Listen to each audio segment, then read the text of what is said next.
Our MC Kuroda Issei is an ordinary guy who lives by one stubborn rule, which is to always do good no matter what. He helps anyone he can without asking for anything in return, yet fate seems personally offended by his kindness. Every good deed somehow flips into disaster, leaving him on the wrong end of the rope. When he gives all his money to a homeless man, he is rewarded with insults and a perfectly timed bird poop dropping from the sky. When he helps an elderly woman, she panics, labels him a thug, and turns an entire crowd against him.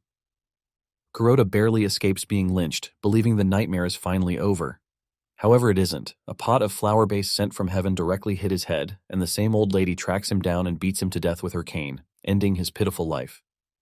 Kuroda's entire life is left with regrets as he takes his last breath because all he wanted to do was help. By the time Kuroda opens his eyes, he sees himself at the afterlife's gate, where he meets Angel Gabriel.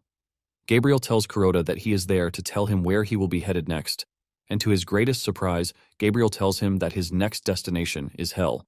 Kuroda screams out in pain and frustration as he bangs the floor, asking why he spent his whole life doing good only to be rewarded with hell.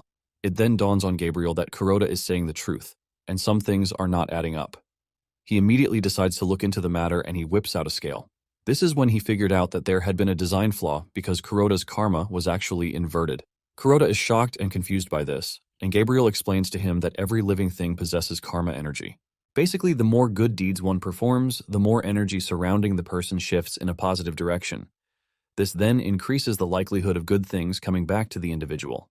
However, this is not the case for Kuroda because all the good things he has done have generated negative karma. Gabriel then mentions that this is the cause of his misfortune, thanks to the fact that he has done a lot of good things. Gabriel lets him know that his karma is currently in the worst state that it can, and to put it into perspective, it is worse than that of a heinous criminal. Kuroda is stunned when he hears this, because this means he's going to get the ultimate punishment. Gabriel confirms this, saying he is destined to suffer eternal agony in hell, but then he tells him not to worry because he never abandons those who are under his protection. Being the nice angel that he is, Gabriel assures Kuroda that he is going to find a solution for him. Gabriel then shows him the worlds of the universe, and one of them is Earth. But he tells him that he can't return him to his original world since magic doesn't exist on Earth. In addition, he can't bring back the dead on Earth, which leaves him with just one option, and that is sending him to a totally different world. To help his case, Gabriel tells him that he is going to help him find a world where someone like him exists. He takes a quick search, and Gabriel picks a world with multidimensional magic. Gabriel spots a mage who just tried a forbidden spell, which killed his soul. However, his body is still alive and empty. Gabriel then tells Kuroda that he is going to send him into this body. Kuroda is confused by this, but Gabriel urges him to calm down, assuring him that he will understand everything soon enough. In addition, Gabriel tells him that he is going to give him a small gift as compensation for his inverted karma. This turns out to be ultimate karma, which displays on a status window right in front of Kuroda.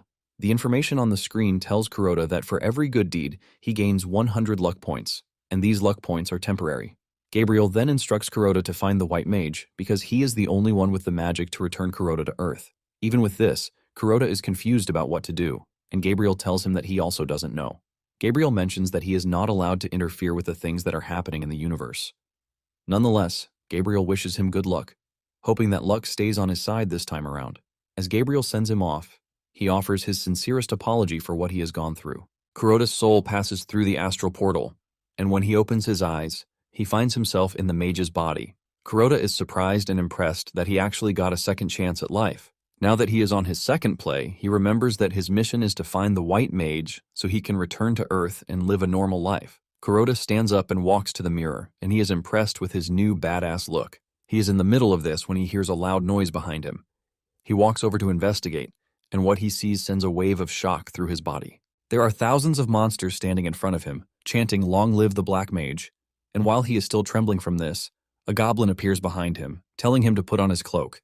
The goblin then tells the monsters to cheer for the strongest man in history who has never performed a good deed in his entire life. Basically, the Black Mage is known for committing the worst atrocities in the world, which is why he is known as the incarnation of evil itself. Because Kuroda cannot process what he is staring at, he runs back inside and shuts the door. His first instinct is to run away because he doesn't know what he is doing among monsters. Suddenly, the goblin from before appears beside him, asking him if he is alright. Kuroda almost faints from the dude's sudden appearance, and he demands to know what he wants from him. The goblin then introduces himself as Grut, telling Kuroda that he is his new advisor, whom he appointed just yesterday. Kuroda immediately asks him to tell him why there are hundreds of monsters in front of his castle. Grutt then replies with a smile, telling Kuroda that they are there because he was the one who ordered them to gather. Apparently, the Black Mage was planning on attacking the surrounding villages, which is why he summoned his army. Kuroda freaks out when he hears this, and he tells Grutt to cancel everything he has said before.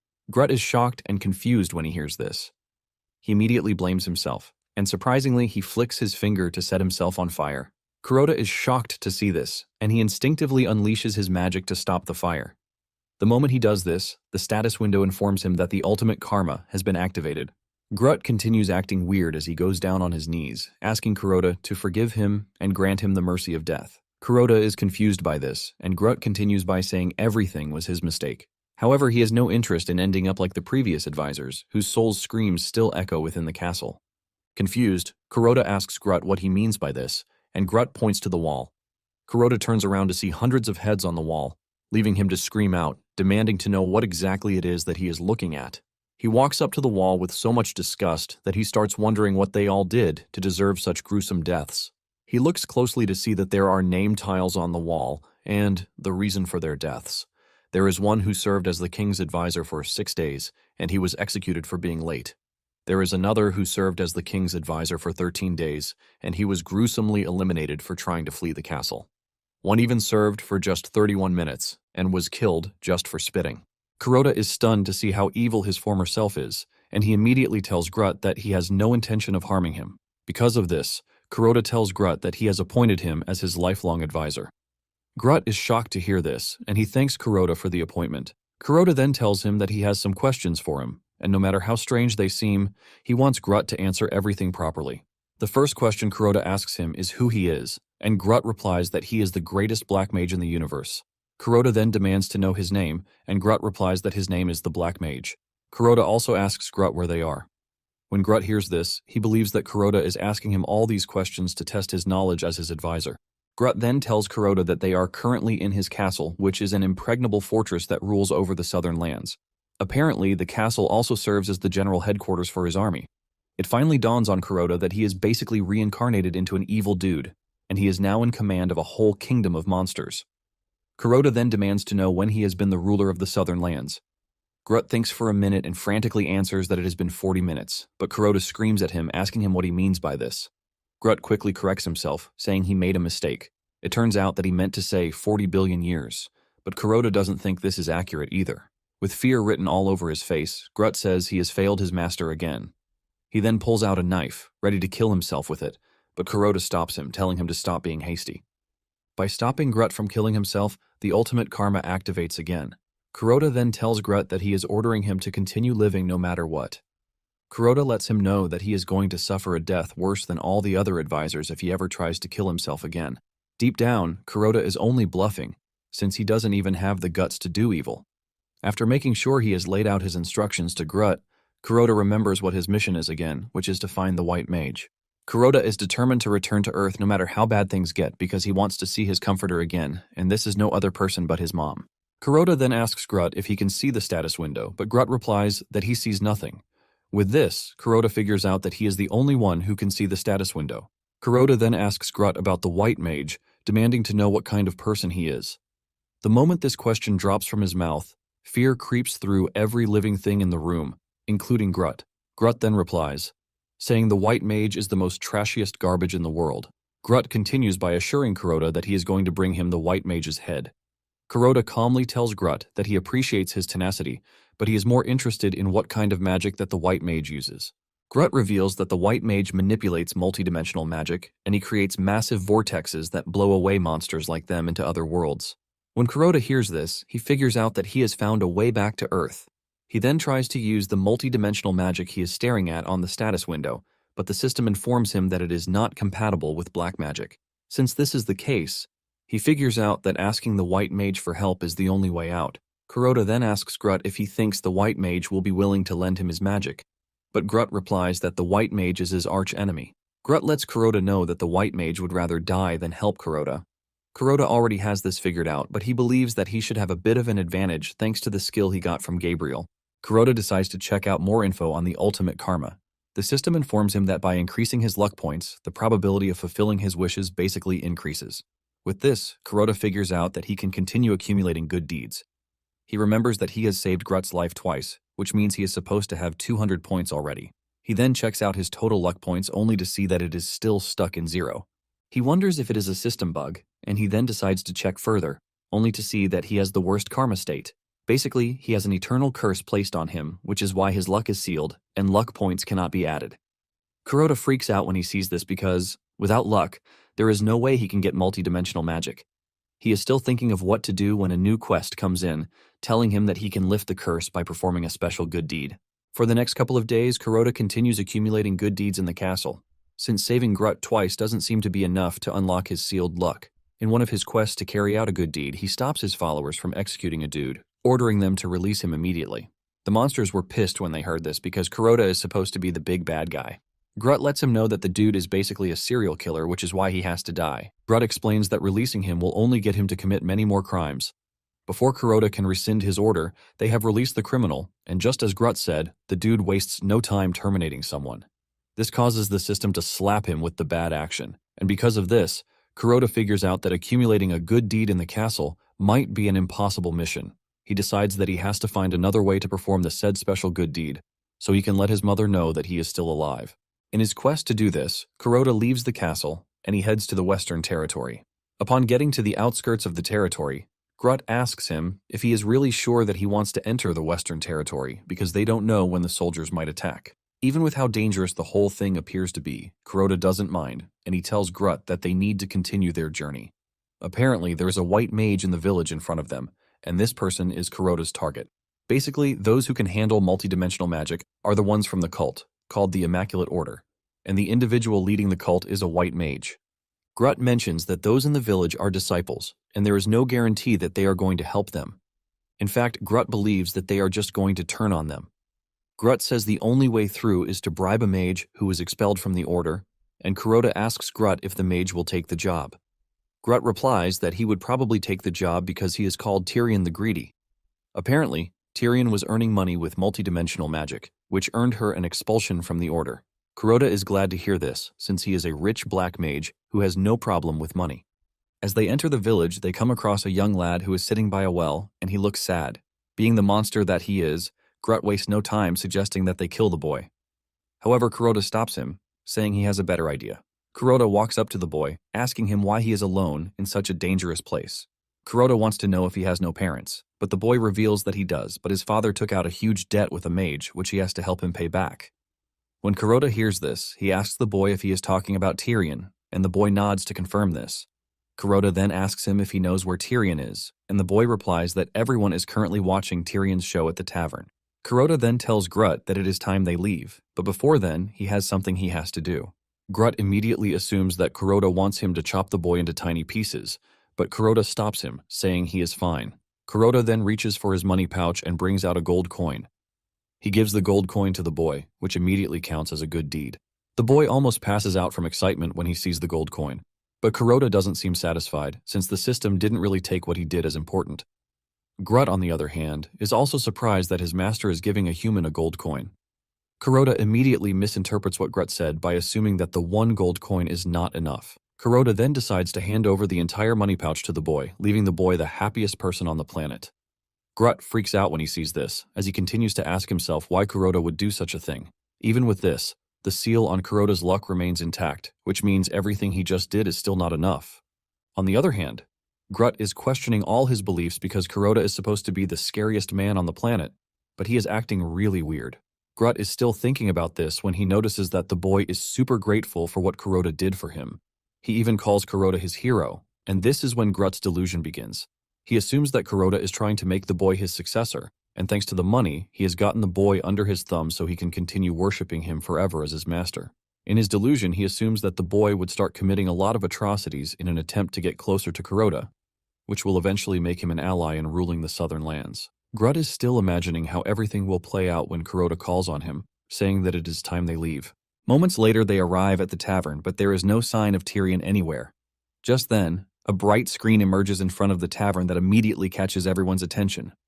Grut urges Kuroda to be careful, because what he is staring at is multidimensional magic. On the other side, two beings, who appear to be in love, are saying farewell to each other.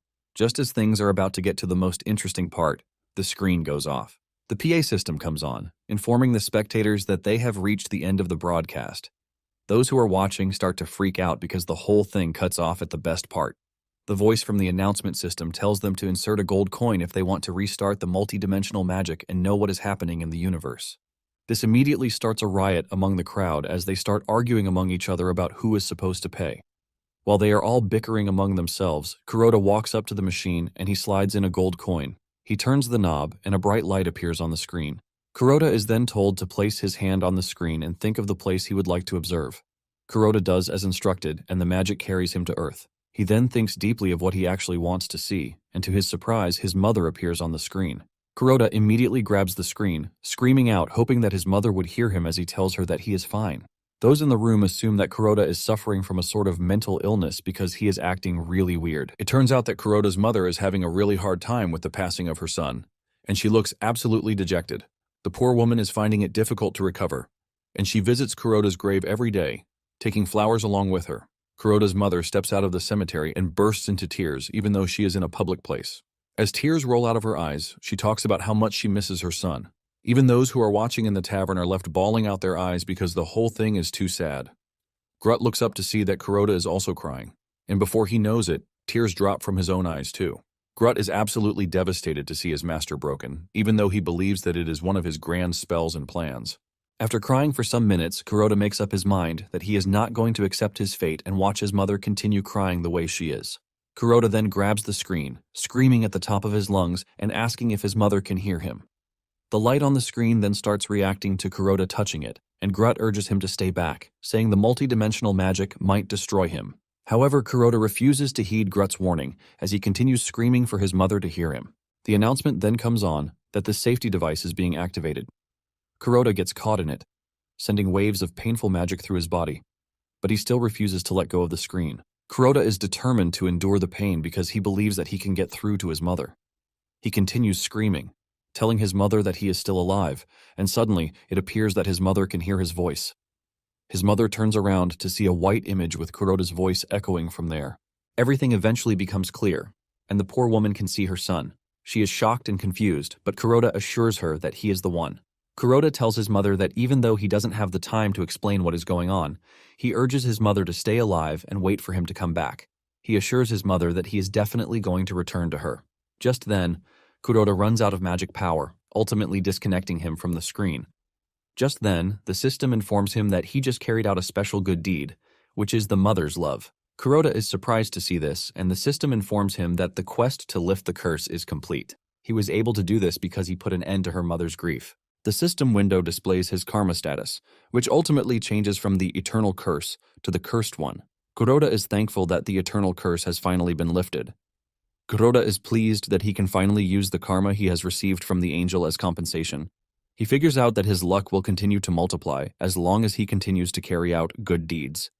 Just then, Kuroda turns around to see that the whole room has erupted in chaos over what they are supposed to watch. Most of those in the room have no money on them again because they have sold everything they have just to access the multidimensional magic. They have gone crazy about the multidimensional magic that they don't mind selling their gold tooth to get access to it. Grut then tells Kuroda that it is time they leave because the multidimensional magic appears to have made the crowd mad. In the midst of the chaos, one of them spills beer on Grut and this pisses him off. He whips out his sword ready to kill as many humans for disrespecting him. Just then, Kuroda smells the beer on his head and he notices that something is totally off. He remembers that he has smelled this somewhere before, and suddenly it dawns on him that it is from the Black Mage's memories. Apparently, his former self had made a similar concoction in the past, and it is basically an addictive elixir. Kuroda then tells Grut to follow him because they need to check the beer barrels. Deep down, Kuroda knows that something is wrong, and he believes that there must be a hidden device tucked away somewhere. Kuroda starts looking around, and he soon finds a tube filled with the addictive elixir, which is connected to the drinks. It turns out that Tyrion spiked the beer with the elixir to make sure that everyone is dependent on her multidimensional magic. Kuroda is not pleased with the fact that people are pouring their wealth into trying to peek at the events happening in every corner of the universe. Kuroda remembers the child from before, and he figures out that his father might be among those who are currently wasting money in the tavern. Suddenly, two dudes walk up to Kuroda and Grut, suggesting that they pay for their entertainment, since it appears that they have money. Just as usual, Grut is quick to grab his weapon, ready to kill the dudes. But Kuroda stops him, telling him that it is not necessary. Kuroda lets Grut know that he can actually save everyone in the tavern. Kuroda then looks through the Black Mage's memories to try to get the antidote to the elixir. After some minutes of searching, Kuroda finds it, and using his magic power, he activates the antidote. This unleashes a wave of magical energy into everyone in the room. Surprisingly, everyone in the room comes to their senses, and they start demanding to know why they are at the tavern at such a crazy hour. Kuroda also makes sure to purify the entire village with the antidote, ultimately releasing them from Tyrion's bondage. Broken families started fixing up, since there is no crazy urge to use the multidimensional device again.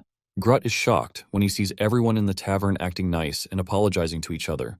It then dawns on him that Kuroda's magic stripped the crowd of all aggression, and just as usual, he creates a delusional reason as to why this happened. He believes that Kuroda did this to make the people docile so they will never think of taking up arms because they were once like lions, but have been downgraded to earthworms. Just then, the system tells Kuroda that he just carried out a good deed, and he has gained luck points. Kuroda is thankful for this because his purification spell helped him gather points. In the end, he is able to gather 238,000 luck points, and Kuroda believes that this will help him use multidimensional magic. Suddenly, a loud explosion rocks the building, and the explosion is accompanied by the mage, Tyrion. It turns out that Tyrion is a woman, and she is pissed that Kuroda is trying to ruin her lucrative business. Grut is shocked when he realizes that Tyrion is a woman, not the big bad dude he was already imagining in his head. Tyrion ignores him and investigates the beer just to confirm what she was already suspecting, in annoyance. She throws away the cup and starts asking the people who purified the drink. Scared that Tyrion might just wipe them out, they start stuttering, replying that they didn't do anything. Tyrion then looks around to properly assess the situation before pointing to Kuroda and Grut. She is still talking about how she hasn't seen the two around when she notices that they have destroyed the elixir bottles already. She casually walks up to Kuroda, asking him if he is a part of the Immaculate Order. In addition, she wants to know if exiling her was not enough for the Order, and they are now planning to throw her in a cell. Suddenly, Kuroda finds himself standing in the middle of a magic circle, and before he can react, Tyrion activates it, releasing a burst of fire. Instead of panicking, Kuroda remembers that he has seen something like this in the Black Mage's memories, and it is called the Flame Circle. With no time to waste, Kuroda goes with his gut and he throws a gold coin to his right. Kuroda is surprised that he did this, which basically meant he was acting based on his intuition. Just then, the ultimate karma comes on, and Kuroda is told that he has just 3 minutes. The gold coin ends up breaking a water tap, which spills water everywhere, ultimately quenching Tyrion's fire. Tyrion is shocked, but the same thing can be said for Kuroda too. Kuroda realizes that he subconsciously triggered magic just like when he saved Grut's life. Kuroda is still trying to understand the situation when Grut takes off his cloak because it is on fire. However, he totally forgets that he is in the midst of humans, and this basically exposes the fact that he is a goblin. The crowd goes nuts when they see Grut and they start screaming, while demanding that Grut be killed because he is there to steal their harvest. However, Kuroda steps up to protect his subordinate from the angry crowd. Kuroda takes off his cloak, and this is when it dawns on them that the person in front of them is the infamous Black Mage. Immediately, they discover this. They all make a run for it. Even Tyrion is shocked to see the Black Mage at such an awful place. However, Tyrion has no intentions of running away because the bounty on Kuroda's head is 100 billion gold coins. Tyrion believes that she can take on Kuroda because she heard that the Black Mage was weak when he was in the Order. To Tyrion, she sees herself as a filthy rich lady already, as long as she is able to take down Kuroda. At the same time, Kuroda knows he has no chance, since he hasn't mastered the black magic just yet. Since it has come to this, Kuroda figures out that he just has to bet everything on luck. Kuroda then acts tough, walking up to Tyrion and telling her that she is definitely a formidable opponent, but she lacks a little focus. This catches her attention, which causes her to be oblivious to what is happening around her. By the time she understands the situation, there is a fire brewing in the room already. Kuroda wastes no time grabbing Grut and moving with instinct. He jumps through a small window which leads directly into a tank. Just as they land in the tank, the room is engulfed in fire. When the flames calm down a bit, Kuroda slowly lifts up the tank lid to assess the situation. He plans to escape the area while the smoke is still active. After the two exit the tank, they try escaping, but it turns out that the fire didn't kill Tyrion. In fact, she is more pissed than she was some minutes ago. This time around, Kuroda realizes that he is in a big mess because his luck has just 1 minute to run down the clock. He figures out that he has to make a move in 60 seconds to take Tyrion down. Kuroda then employs his usual tactics, reminding Tyrion that he is so powerful that he didn't even need to use his powers against her. Kuroda then asks her if she thinks she has a chance against him. This ends up riling her up and unleashing her fury while telling Kuroda that she is going to make him see why she is not supposed to be underestimated. Just as the fireball is about to hit Kuroda in the face, he trips and falls, helping him escape being barbecued by Tyrion. However, Tyrion is not done with him yet because he has created a big magic circle with the sole aim of annihilating Kuroda. At this point, Kuroda has just 5 seconds left on the clock, and just as Tyrion's final spell hits, Kuroda escapes with 1 second left on the luck clock. Tyrion watches in horror and dismay that she wasn't able to get Kuroda, even with everything that she did. Tyrion ends up falling to her knees, since she has exhausted all of her strength. With no strength to move again, Tyrion believes that she has reached the end of the line and she is about to die. Suddenly, the flames die out, and when she looks around, she realizes that Kuroda just saved her life. However, Grutt is not in agreement with this because he wants them to leave Tyrion to suffer a bit more inside the flames. He basically tells Kuroda that humans are more delicious when they are roasted to medium rare. Kuroda ignores Grutt's complaints and walks up to Tyrion, telling her that he has no intention of leaving her behind. Suddenly, Kuroda finds himself staring into one of the Black Mage's most important memories. Kuroda sees the Black Mage amidst destruction, and he is holding someone dear to him. It turns out that the Black Mage was unable to save this person, and he screams out in agony as he hugs the lifeless body of his loved one. Kuroda is so engrossed in the Black Mage's memories that he forgot that he was holding Tyrion just the same way the Black Mage held his loved one. Suddenly, he feels a soft lip locking with his, and when he opens his eyes, he sees Tyrion kissing him. Kuroda is shocked, demanding to know what Tyrion is doing. Tyrion looks absolutely innocent as she replies that she thought this was what Kuroda wanted from her. Kuroda lets her know that she has everything wrong, and he was only motionless because he was lost in thought. Tyrion then tells Kuroda that she is ready to do whatever he wants because she is not ready to die yet. Kuroda understands where she is coming from, and he lets her know that he has no intention of killing her. Kuroda stretches his hand to Tyrion, asking her to follow him because, as things stand, he needs her power. Without hesitation, Tyrion holds Kuroda's hands, and Kuroda tells Grutt that it is time that they leave. Not long after this, the system informs Kuroda that the ultimate karma has ended, and all luck bonuses have also been consumed. Kuroda is not surprised because he already knows that he is going to exhaust his power. In addition, his luck points have returned to 0. Kuroda then figures out that his luck powers are temporary because of the Cursed One status. However, he is convinced that there is a quest somewhere that can fix this. He checks out the Cursed One's info and realizes that he is that way because he has committed too many atrocities. Not long after this, they arrive at Tyrion's home, which she told them is not something fantastic. However, Kuroda begs to differ because her house is a freaking mansion, standing alone in the middle of nowhere. Upon entering, Kuroda is almost blinded by all the jewelry in the house, and Kuroda demands to know if Tyrion has been funding her lifestyle with the villagers' money. Tyrion quickly clears the air, saying she did no such thing, while revealing that the house was passed down to her by her parents. However, Grutt is not one to believe such blatant lies. Once they have settled down, Kuroda tells Tyrion that he needs her multidimensional magic because he has to go to another planet. Tyrion speaks out rashly, saying Kuroda must have gone mad, and Grutt wastes no time holding a knife to her neck, urging her to watch her mouth. Tyrion then explains what she means. She reveals that she is just a weakling who doesn't have the power to send Kuroda between worlds. Tyrion mentions that sending someone to another planet requires a vast amount of multidimensional mana, and this is something that is only possible for the White Mage. Tyrion mentions that with her current powers, the best she can do is see the state of other worlds. When Kuroda hears this, he is not surprised because he wasn't expecting it to be easy after all. Nonetheless, he believes that he would be able to pull it off once he is taught the basics of multidimensional magic, since the Black Mage is an incredibly powerful being. Kuroda then tells Tyrion to teach him all the multidimensional magic that she knows, promising to handle the rest himself. Tyrion is surprised to hear this, and she genuinely asks Kuroda if he is an idiot. Just as usual, Grutt is pissed off already, and all he needs is a direct order to poke Tyrion's neck with his short sword. Tyrion then tells Kuroda that his request is a bit odd. Surprisingly, Grutt moves over to tell her that Kuroda is only trying to test her knowledge. Grutt lets her know that she is dead if she gets it all wrong, crippled with the fear that she might die if she messes up. Tyrion lets Kuroda know that she can't teach him the multidimensional magic. In her defense, she tells Kuroda that he is the Black Mage. Kuroda appears confused by this, and Tyrion explains that there are 2 types of magic in this world. There is the white magic, and there is the black magic. Apparently, the more one learns one side of the magic, the more the other side becomes unusable. It then dawns on Kuroda that since he is a master of black magic, he has lost what it takes to practice white magic. Tyrion confirms this, and then adds that multi-dimensional magic is the strongest spell among all white magic spells. Tyrion lets Kuroda know that he has reached the pinnacle of black magic, which makes multi-dimensional magic totally impossible for him to wield. Moments later, they hear a loud noise outside and they stand up to investigate. They stand by the window only to see an angry mob outside the mansion, threatening to kill Tyrion. Grutt freaks out when he sees this, and when they take a closer look, they realize that the villagers are not alone. Tyrion almost shits her pants when she realizes that the mages that accompanied the villagers are from the Immaculate Order. To make it worse, the White Mage is with them, and just the mere presence of the man sends waves through Grutt and Tyrion's bodies. Tyrion starts shaking because she believes that they are all dead.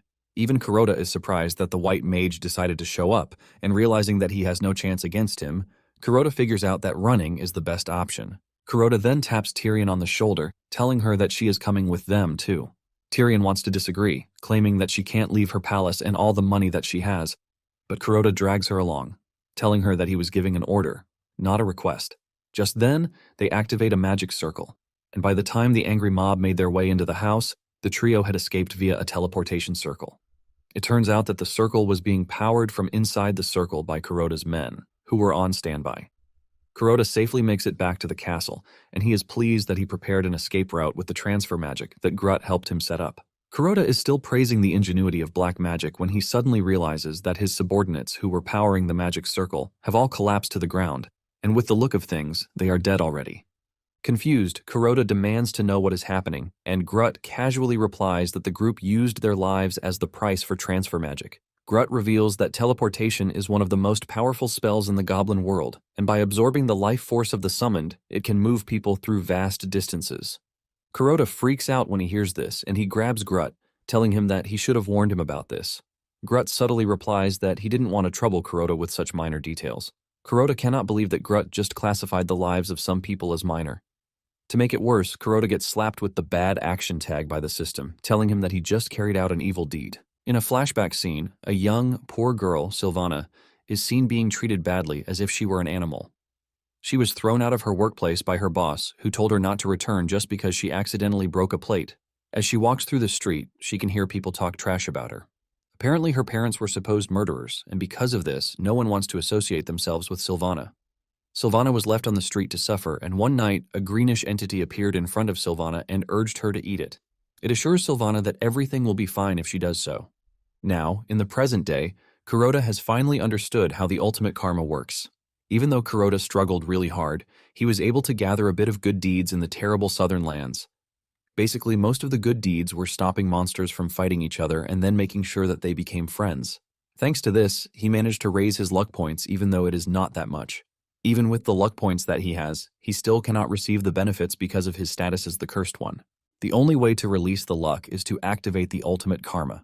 At the moment when the ultimate karma is active, all of his luck points are consumed, and he becomes lucky for as long as the points remain active. He remembers that before his fight with Tyrion, he gained over 200,000 points because he purified a village, and after this, he instinctively activated ultimate karma. For a solid 3 minutes, he was in a state of endless luck, and thanks to this, he was able to defeat Tyrion without any trouble. With what he already knows about the ultimate karma, he figures out that a good deed impacting millions of people would grant him just enough points for him to return to Earth. Because of this, he has made plans. He steps out of his palace to check if Grutt is done with preparations, and Grutt tells him that his horse is ready. Kuroda climbs his horse, and Tyrion wishes him good luck on his journey. Apparently, Kuroda and Grutt are going on a grand adventure to the edge of the kingdom with the plan to accomplish a massive good deed. Kuroda then asks Grutt if he still has the target in mind, and Grutt says yes. It turns out that they are after the evil witch, who is none other than Sylvana. Sylvana is known as the one responsible for creating the world's most deadly disease. Just as Kuroda is about to get serious with the journey, Grutt points to the house in front of them, telling him that they have arrived at their destination. Kuroda is confused by this, but Grutt lets him know that Sylvana lives in the house they are looking at. Kuroda screams at Grutt, reminding him that he said Sylvana lives at the edge of the kingdom. Grutt urges Kuroda to calm down as he takes one more look at the map. This is when Grutt finally realizes that he has found a way to explain rubbish to his master. Kuroda is pissed that Grutt made a house that is just 100 meters away from the castle seem like it was located in heaven. Kuroda then walks into the compound, and he tells Grutt to return to the castle to wait for him. Kuroda walks to the door, and before entering, he figures out that he will be able to save millions if he manages to purify Sylvana. However, the only thing he can pray for is that the antidote works. After taking a deep breath, Kuroda barges into the house with the intention of pouring the antidote on Sylvana's body. However, the moment Sylvana spots Kuroda, she rushes over to hug him, telling him how much she has missed him. This leaves Kuroda in shock because he knows Sylvana believes that he is still the Black Mage. Sylvana then drags Kuroda to her lab room, where she has developed new spores that are ready for deployment. Sylvana takes a few to use as an example and she throws them in the air. The spores immediately travel to the closest human settlement to infect them. With so much, Sylvana tells Kuroda that the new batch of spores will definitely kill millions of people. Kuroda is shocked when he hears Sylvana call millions like it is nothing. Sylvana then reveals that she is directly connected to every spore, which means she can feel the suffering the spores bring to the world. Sylvana thanks Kuroda, saying she has become a strong person because of him. On the other hand, Kuroda is not impressed because Sylvana is causing a lot of harm without realizing it. Kuroda then tells Sylvana that he has prepared a medicine that will make her even stronger. It turns out that Kuroda has researched the disease that is currently spreading, and he believes that by purifying Sylvana, everything will stop. Without hesitation, Sylvana collects the bottle from Kuroda and gulps the contents. After drinking the liquid, Sylvana continues acting normal, and this scares Kuroda because she literally drank everything in the bottle in his presence, but she is not affected. Since he has no idea what is happening, he decides to directly check the core. He uses his magic to conduct an investigation to determine the source of the corruption. Kuroda is shocked when he realizes that the major source is pretty huge. In addition, there are threads connected to the spores, and to make it worse, there are a lot of them. By the time he is done with his investigation, he realizes that the corruption is too strong, and there is no way he can purify something as strong as this. This is when it finally dawns on Kuroda that he has to do something extreme because Sylvana looks like an innocent little girl who just wants to live life. Sylvana is dreaming about the number of people who will die when Kuroda pushes a sword into her chest from behind. Sylvana turns around in shock to see Kuroda crying his eyes out while telling her that this is the only way to go about it. Sylvana is forced to ask Kuroda why he stabbed her, and Kuroda replies that it is the only way to free her from the corruption's control. Sylvana's body crashes to the ground, forcing the greenish entity inhabiting Sylvana to appear in front of Kuroda. It demands to know what Kuroda is doing.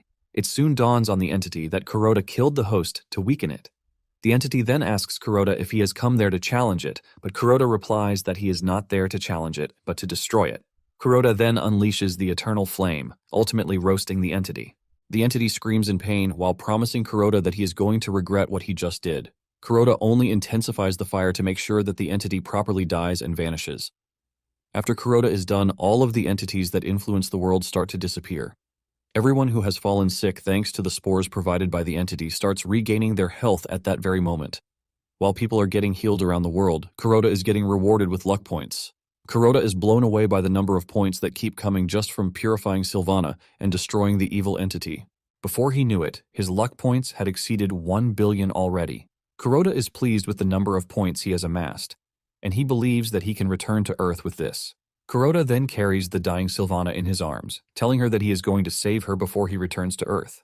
Kuroda activates the ultimate karma, and he is given 3 minutes of maximum luck value. Kuroda is pleased when he realizes that his status at that moment is stated as divine luck. Meanwhile, there is a planet headed for a certain planet. At the same time on the same planet, the White Mage was about to wipe out the entire Centaur tribe. Just as the White Mage's magic is about to hit, the meteor flies past, ultimately deflecting the White Mage's magic. The deflected magic then travels to Sylvana's house and lands there, destroying a portion of the house. Kuroda is shocked and confused by what is happening. Suddenly, he sees a screen with his mum in it in front of him, and it dawns on him that the multidimensional magic is active. He immediately figures out that he can use this powerful magic to break through. He urges Sylvana to stay with him while he saves her with incredible power. Kuroda then screams at the screen, telling his mother that he will be back once he saves Sylvana. He tries reaching his mother just like before, but the magic is too strong this time, and he fails to break through. With her dying breath, Sylvana tells Kuroda that there are things that cannot be changed in this world. She lets him know that these things are constant already, even if he holds all the luck in the world. Apparently, one of these things is that he cannot use white magic as long as he is a black mage. Another thing that is impossible to do is to bring back the dead, and after saying this, Sylvana finally dies. Kuroda holds her closely, with tears dropping from his eyes. Kuroda refuses to accept the reality, and while he is still sobbing, Sylvana's soul appears in front of him, telling him that she has seen everything. She tells him that she has seen his power and destiny, and the fact that he has been forced to make some really painful choices.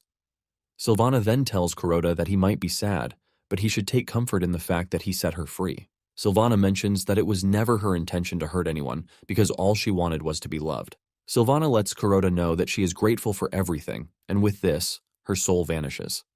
Just then, it dawns on Kuroda that Sylvana was the cause of millions of deaths, and what awaits her is the deepest darkness in hell.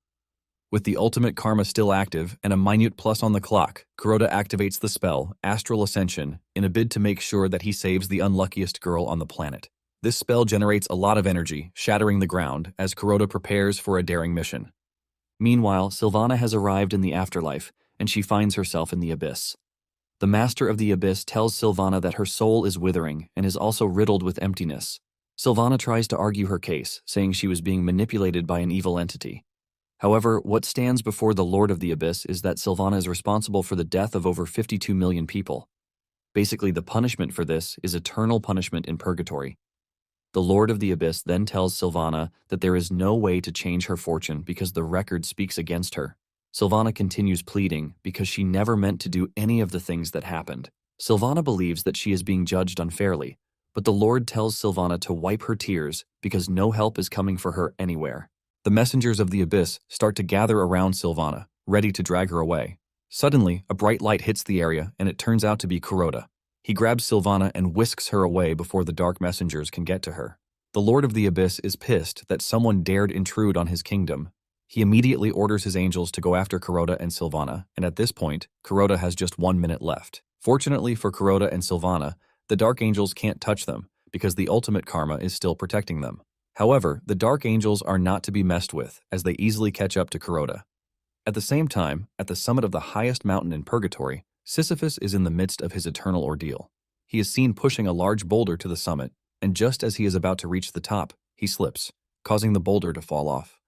The Dark Angels are about to grab Kuroda when the boulder appears just in time to crush them and send them down, giving Kuroda more time to escape.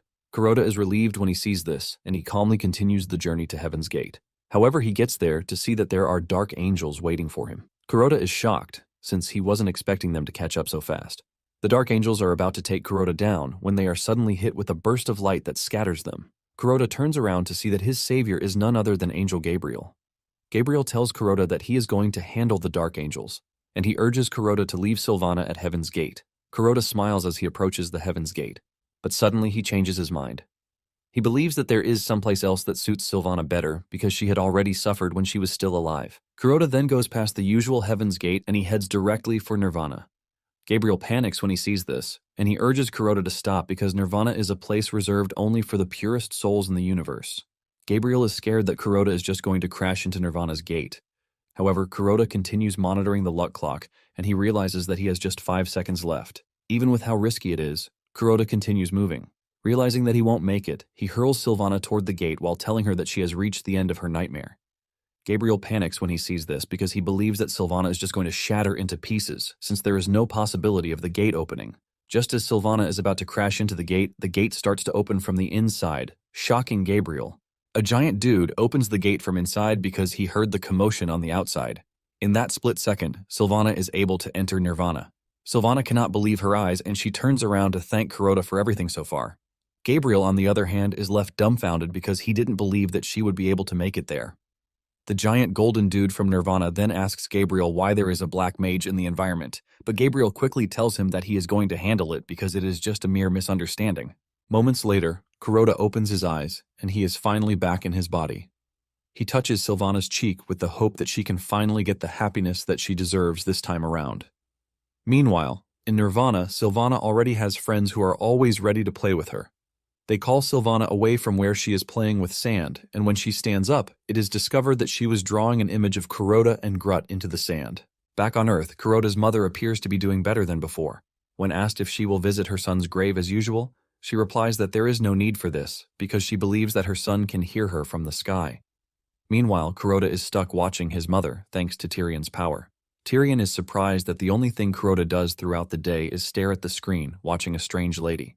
To Grut, he believes that Kuroda is plotting something evil, which is why he is stuck on the screen. Suddenly, it dawns on Grut that this was the same woman he was looking at back at the tavern, whom he called Mother. Kuroda then tries having a mono-conversation with her mother, telling her that he is doing just fine because he now lives in an incredible castle and even has his own army. When Grut hears this, He assumes that Kuroda is exchanging military intelligence. Thanks to what Kuroda is saying, Grut concludes that the mother is the one who taught Kuroda everything he knows. Without wasting time, Grut concludes that Kuroda and Mother are putting together plans to conquer the universe. Grut then runs to the screen to pledge his allegiance, assuring Kuroda's mother that he will always serve her. On the other hand, Tyrion has a faint idea of what is going on, but she decides not to ruin Grut's delusion. Later on, Kuroda thinks about how tough the situation is because he has been on the damn planet for a couple of months, and he has no way of returning home, even though he can now see his mother from afar. Later on, Kuroda enters the projection room to find Grut watching his mother on his behalf. Grut looks so excited doing this, and Kuroda thanks him for the sincerity. Deep down, Kuroda believes that there is a solution to his problem, since the Black Mage was once a part of the Immaculate Order. Due to this, he is convinced that there will be a way to change him back to a white magic user. Kuroda then assures his mother that he is going to succeed so that they can be together again. After Kuroda is done watching his mother, he tells Tyrion to stop the broadcast so that they can move to the next thing on their plate. The trio starts searching the Black Mage's laboratory, hoping to find something that would be of use. However, nothing seems to be going their way until Tyrion finds a diary written in a strange language. She asks Kuroda if he was the one who wrote it. Kuroda searches through his memories but couldn't find an answer, and he quickly lies that it must have been one of his worshippers, since he has a lot. Tyrion then mentions that the texts in the book are written in ancient demon language, making it difficult for her or Kuroda to even decipher. Tyrion is convinced that they are looking at the handwork of an ancient mage. Because of this, Tyrion is convinced that the person might have a way to purify Kuroda from black magic. Just then, Kuroda notices a signature in the book, and apparently it belongs to someone named Talcum. Kuroda then looks through the Black Mage's memories and realizes that he has met Talcum before. Kuroda mentions that Talcum is a goblin, and he immediately calls on Grut to ask him if he knows anyone named Talcum. Grut subtly replies that Talcum is one of the strongest goblins around because he is a mage. Apparently, he is the chief of the Drogal tribe. Kuroda is glad to hear that Grut knows him well, and he asks him if he can lead him to Talcum. Grut is surprised to hear this, and he lets Kuroda know that his clan doesn't really get along well with the Drogal tribe. Kuroda quickly assures Grut that nothing will happen to him as long as he is with them. Not long after this, the trio arrives at the Drogal tribe, and they are given a warm welcome. Thanks to the Black Mage's memories, Kuroda realizes that he has been to the location plenty of times. Sitting on his throne is Talcum, and he looks pretty dangerous, just as reported.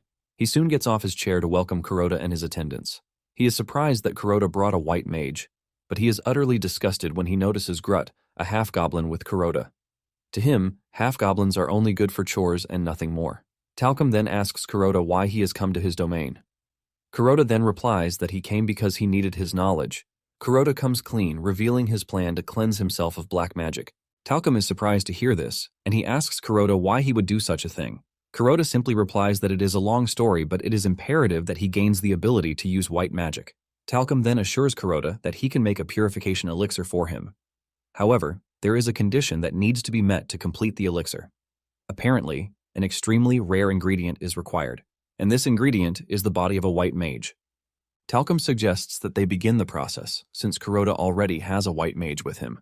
Tyrion almost faints when she hears this, but Kuroda steps in, telling Talcum that Tyrion is out of bounds because she is his mage.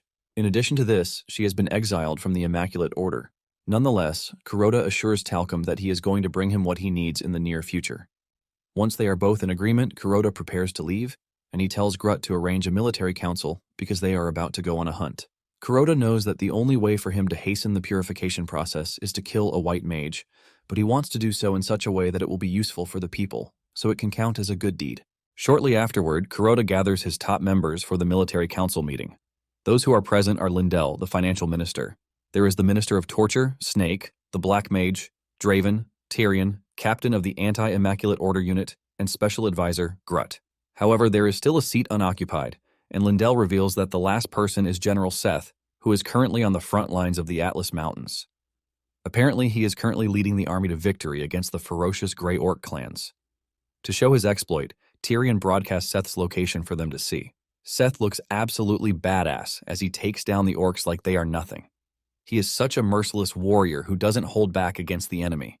Even watching him operate alone sends chills down Kuroda and Grut's spines. Kuroda quickly suggests that they start the meeting without Seth.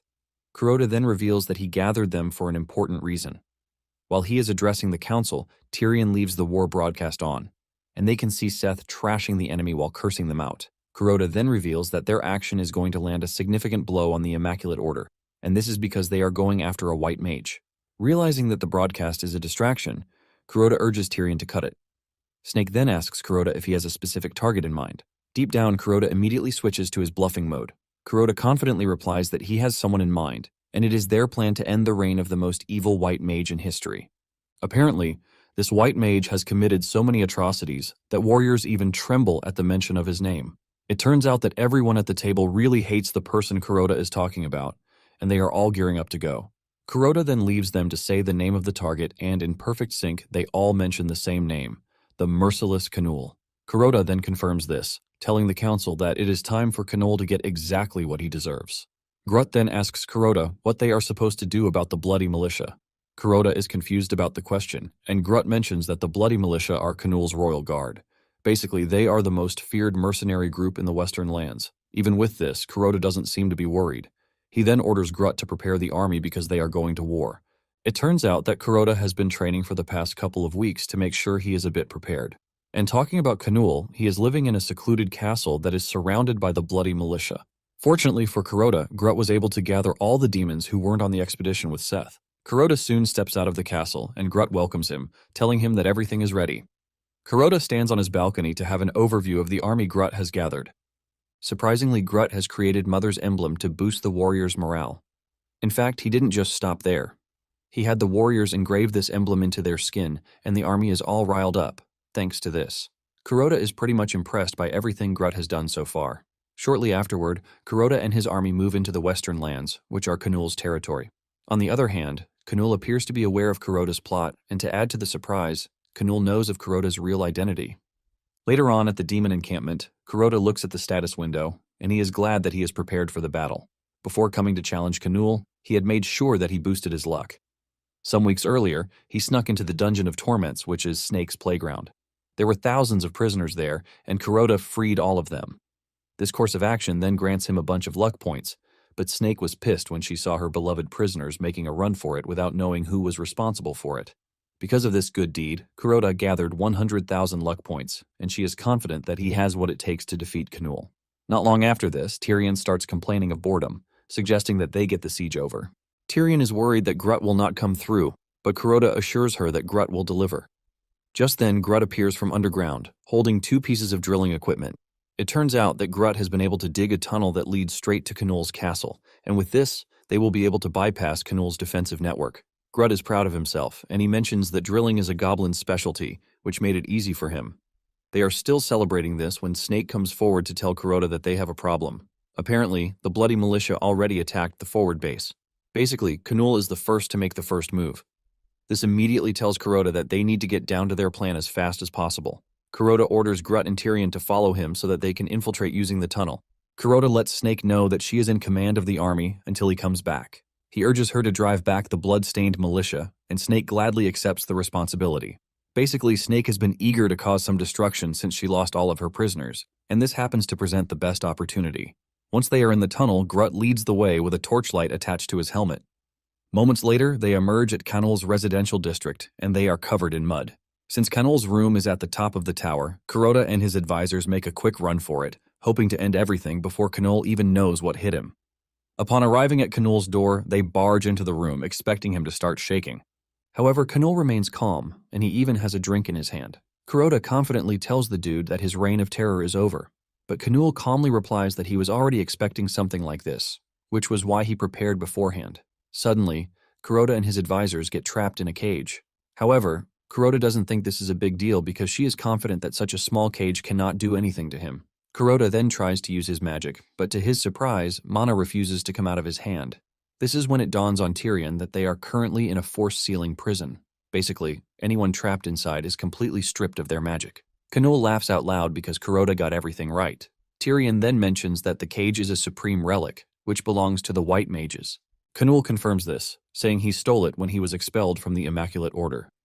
Tyrion then tells Kuroda that they are screwed because they are at Canul's mercy. Since this is the case, Kuroda then tells Canul to kill him, and Canul accepts the request. Canul wastes no time cooking up an attack spell, and he hurls it right at them. Kuroda then activates the ultimate karma, granting him infinite luck. Just as the attack is about to hit, a chandelier crashes down, blocking the attack. Kanul is shocked when he sees this, and Kuroda mocks him for messing things up. Kanul is pissed that things didn't go his way, and he decides to take things to the extreme. Kanul then activates the multidimensional magic to show Kuroda's mother, while revealing the fact that he knows his true identity. Kanul reveals that he has been observing Kuroda for a long time. Apparently, he has a bat watching all of Kuroda's moves. Kanul says he saw Kuroda staring at his mother every day, and this is when it finally dawns on him that Kuroda is not from this planet. Kanul laughs wickedly, revealing his plan to target Kuroda's mother. Grut is surprised to see that Kanul actually saw through Kuroda's secret. However, Tyrion urges Kuroda not to panic because only the White Mage possesses the multidimensional magic that is powerful enough to cross worlds. She is confident that Kanul can't possibly get his hands on Kuroda's mother. This is when Kanul finally reveals that the seizure prison is not the only thing he stole from the White Mage. Kanul reaches into his pocket, revealing what else he stole. Since Tyrion is conversant with these kinds of things, she is confident that he knows what it means. Tyrion panics when she sees what Kanul is holding in his hands. Apparently, it is called the Phial of Passage, and it contains the blood of the White Mage. Whoever drinks the blood can temporarily cross between worlds, and the phials were supposed to have been destroyed. Kanul laughs wickedly as he reveals that one of the phials remained intact. He then drinks a portion of the blood, which immediately grants him access to the portal. Just as he is about to cross to the other side, he tells Kuroda to say his farewell because once he is done killing his mother, he is coming back to kill him. Fear grips Kuroda, and he screams at Kanul, begging him not to touch his mother. However, Kanul ignores him and walks straight to his mother. At the same time, Kuroda is wondering why the ultimate karma is not doing anything about what is happening. To make it worse, there are only 28 seconds left on the clock. Desperate, Kuroda grabs Tyrion, telling her to help save his mother. Even though she is willing to help, Tyrion reminds him that her current self cannot handle the multidimensional magic powerful enough to cross worlds. However, Kuroda keeps screaming at her, urging her to help him. Kuroda is so broken that he falls to his knees, urging Tyrion to help him out. Suddenly, Tyrion feels something shift inside her. In no time, she finds herself on Earth. She looks around and sees Kuroda when he is still young. Just as expected, Kuroda was a sweet kid who was working hard to buy his father a chocolate bar. Apparently, his father is in a tough state, but Kuroda was willing to help. After buying the chocolate bar, he places it in his father's bicycle carrier. This initially counted as a good deed for him, but because of his negative karma, everything ends up turning out for the worse. His father gladly took the chocolate bar and he headed out to work, but he ended up getting crushed to death right in front of Kuroda while he was still waving to his father. Even Tyrion is traumatized when she sees what happened to Kuroda as a kid. Not long after this, Kuroda's father is laid to rest, but he runs away from the procession, blaming himself for what happened to his father. He then runs into Tyrion, whom he starts begging to help save his mother because she doesn't want her to die because of him. Tyrion smiles at young Kuroda, assuring him that she's going to help him. By the time Tyrion returns to her normal self, she starts feeling a surge of power inside her. Even though she doesn't fully understand what is happening, she is sure of one thing, which is the fact that she can now do what Kuroda is asking of her. Tyrion's eyes start to glow, shocking Kuroda, and Tyrion ultimately activates the supreme multidimensional magic. Once she opens the portal, she urges Kuroda to go through quickly because she can't hold it for long. Kuroda tries to use the portal, but unfortunately, he is rejected because of his black magic constitution. Without hesitation, Grut offers to help, and he dives through the portal. Kanul is about to get to Kuroda's mother when Grut appears out of nowhere and kicks him right in the face, sending him flying into a car. Grut immediately jumps in front of Kuroda's mother, declaring his determination to protect the woman. The surrounding humans make a run for it when they see a goblin spawn out of thin air. On the other hand, Kuroda's mother remains motionless, and Grut urges the woman to calm down, telling her that he is the Black Mage's advisor who has been sent to protect her. Grut also lets Kanul know that any attempt to touch Kuroda's mother will cause them to cross paths. Kanul finally gets back on his feet, and he laughs at Grut, telling him that all he needs is a little blood. Back in the cage, the luck timer runs down, leaving Kuroda totally powerless. Since he is useless, he calls on Tyrion to cross dimensions to help Grut, but by the time he turns around, he realizes that Tyrion has passed out already because she exhausted herself. With this, Kuroda realizes that the only person he can rely on is Grut. Now on Earth, Kanul is pissed at the fact that Grut is stressing him. He raises his hand, ready to tear him apart with magic, but he is surprised when nothing happens. Grut makes fun of him, telling him that there is no magic on Earth, which means they are left with their physical strength. Grut then makes the first move, and he dashes at Kanul with his two swords in hand. He tries stabbing Kanul, but Kanul easily blocks his attack with his own sword. Kanul then cuts Grut in the chest before sending him flying into the distance. Grut crashes hard into the wall, leaving a cloud of dust. Kanul then walks up to Kuroda's mother with the intention of killing her because Kuroda invaded his lands. Canul raises his sword to cut Kuroda's mother, but the woman protects herself by blocking the attack with the car's door. Canul is impressed that the woman is acting strong, but at the same time, he is disappointed that Kuroda's mother is pretty weak. Canul is having a laugh when the woman blinds him with a pepper spray, causing Canul to scream out loudly. While Canul is still screaming and crying about his eyes, Kuroda's mother screams at Grut, telling him to wake up. This voice sends echoes through Grut's head, and his subconscious self reminds him that he has to stay strong for his master because Kuroda is counting on him. Grut finally comes back to life, and the woman throws a telescopic baton to Grut, telling him to use it. Grut catches the baton and leaps toward Canul with full strength. Canul tries blocking, but the sheer strength of the baton causes him pain. To make it worse, Grut is pretty fast too. Just then, Kuroda's mother throws the pepper spray at Grut, telling him to use it too. Since he has no knowledge of what it is, Grut hits the can, ultimately shattering it. Kuroda's mother is left in shock because this is not what she meant, but the deed is done already. The pepper spray scatters everywhere, affecting both Grut and Canul, causing them pain. However, Canul is the first to recover, and he angrily kicks Grut to the ground. Canul then creates another portal, ready to leave with the aim of returning later when he is more prepared. He brings out the phial and drinks some of the stored-up blood so he can cross through. Even though he is beaten up, Grut is not ready to give up. Suddenly, Grut turns around to see Kuroda's mother driving toward him at full speed. She avoids crushing him, and she grabs him, helping him grab onto the car. Before Canul knows what is happening, he sees a car running towards him at full speed with Grut standing on top of the car. In no time, the car hits Canul, sending him into the distance as he coughs up blood. Grut then leaps toward him, grabbing the phial because it is the only way for Kuroda to return to Earth. Grut consumes all the content inside the phial before leaping toward Canul to stab him to death. Grut is able to push him through the portal while destroying his insides with his short swords. Grut looks absolutely badass as he declares that his master is out of bounds to trash like Canul. Kuroda's mother finally gets out of the car, and she comes to the realization that everything that has happened so far is not a dream. She spots a scared young lad in the distance, recording the whole incident with his phone, and Kuroda's mother walks up to him. Kuroda's mother asks to see his phone, and when she realizes that he took a picture of the scene, she urges him to send the picture to him because she might just frame it, since it looks badass. Back on the fantasy planet, Snake informs Kuroda that the blood-soaked militia has surrendered since their master is dead. Luckily, the unit has sworn allegiance to Kuroda. Kuroda is impressed with Snake's tenacity, and he commends her. He then gives her one last task. He tells Snake to take Tyrion back to the castle so she can recover, since she exhausted all of her magic. Just then, Kuroda addresses his army, and he lets them know that they are able to achieve victory because of one particular individual, and this person is none other than his special advisor, Grut. The whole legion screams out when they hear this as they cheer for Grut. Kuroda then kneels in front of Grut, thanking him for his help while also calling him his friend. After this, Kuroda tells Grut that it is time they head to Talcum's palace to deliver Canul's body. However, Grut is too dumbstruck to move for a couple of minutes because he can't believe that Kuroda actually called him his friend. Grut ultimately declares that he is having the best of his day. Not long after this, they arrive at Talcum's place and they are given a grand welcome just like before. Kuroda drops Canul's body on the floor, telling Talcum that he has what he needs for the elixir. Talcum is impressed when he realizes that Kuroda actually went after the toughest opponent and was able to defeat him. Talcum commends Kuroda, saying his reputation speaks for itself. Kuroda then asks Talcum if he already has everything he needs for the elixir, and Talcum confirms this. However, he urges Kuroda to give him a few hours to complete the elixir, which will rid Kuroda of the black magic within him. Kuroda is surprised that Talcum is asking for nothing in return, and Talcum replies that being able to save a friend is sufficient reward for him. Talcum then orders his special goblin squad to take Canul's body to his laboratory so that the preparations can begin.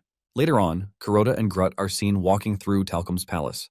Kuroda is excited for the purification to be complete so he can finally access the multidimensional magic. Kuroda then mentions the goblins from earlier, talking about how tough they look. Grut confirms this, saying they are called the Four Calamities because they are the most powerful warriors of the Drogal tribe. Apparently, their names come from the sound of bones being crushed by their jaws. Grut reveals that the Drogal tribe has brought most rival clans under their control, making them the strongest among the goblins. However, Grut boasts about his own clan, saying that they are different, which is why they are an exception. Suddenly, they hear a kind of noise from one of the rooms behind them. The two then decide to investigate, but upon entering they find no one inside. Kuroda refuses to believe that there is nothing in the room, and he activates his magic to reveal whatever is being hidden in the room. Grut quickly figures out that they are in Talcum's office. He believes that there is going to be a hidden passage somewhere, and thanks to Kuroda's magic, he is able to pick out the triggering mechanism, which is a book. Just then, the access to the secret passage reveals itself, and Kuroda tells Grutt to follow him. However, he urges him to be careful because he can sense an incredible amount of black magic coming from the basement.